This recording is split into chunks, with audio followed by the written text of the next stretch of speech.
बिस्मिल्लाहिर्रहमानिर्रहीम। अस्सलाम वालेकुम। एक दफ़ा का जिक्र है कि एक शहज़ादी थी जिसका नाम शहज़ादी सलमा था। शहज़ादी सलमा निहायत लालची और मगरूर थी और उसे कोई काम भी नहीं आता था। एक दफ़ा किसी मुल्क के बादशाह ने अपने बेटे के लिए शहज़ादी सलमा का रिश्ता मांगा।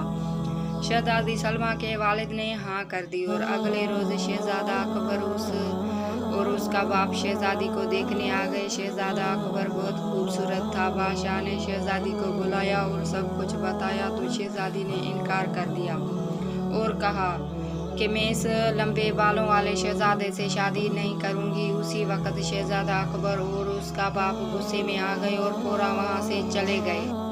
तो शहज़ादी सलमा के बाप को गुस्सा आया और उसने कहा कि वो शहज़ादी से बात नहीं करेगा। चंद रोज़ के बाद अभी बादशाह का गुस्सा ठंडा नहीं हुआ था कि उसे बांसुरी की आवाज़ सुनाई दी और उसने कहा कि बांसुरी वाले को ले आओ।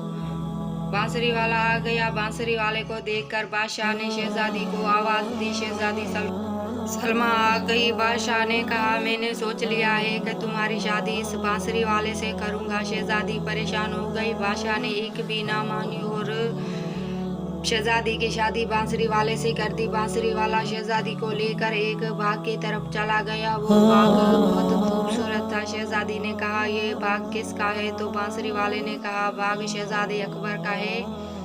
शहज़ादी बोली, मैं भी कितनी अहमक हूँ। तो वो बांसुरी वाला आगे चल पड़ा। रास्ते में जाकर बांसुरी वाला बोला, मैं थक गया हूँ, मेरे लिए खाना बनाओ। तो शहज़ादी ने कहा, मुझे खाना बनाना नहीं आता। बांसुरी वाला बोला, चलो कुछ नहीं होता, तुम कोई और काम कर लेना। बांसुरी वाला कुछ सामान ले आया और शहज़ादी से कहा, तुम इससे पापड़ बनाओ और बेचो। मगर शहज़ादी ने कहा, मुझे कोई भी काम नहीं आता।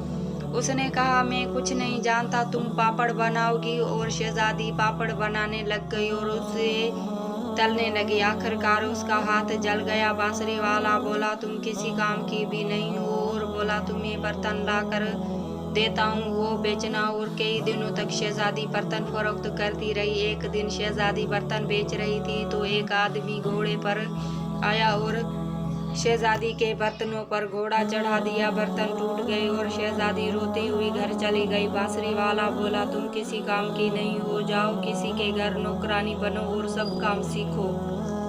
शहज़ादी किसी के घर गई और झाड़ू पोछा करने लगी। एक दिन शहज़ादी को ढोल की आवाज़ सुनाई दी और वो उस आवाज़ की जानिब चल पड़ी कि ये वही महल है जिसमें वो रहती थी। और उसने देखा कि सब खुश हैं। उसकी बहन खुश थी जिसकी आज शादी थी।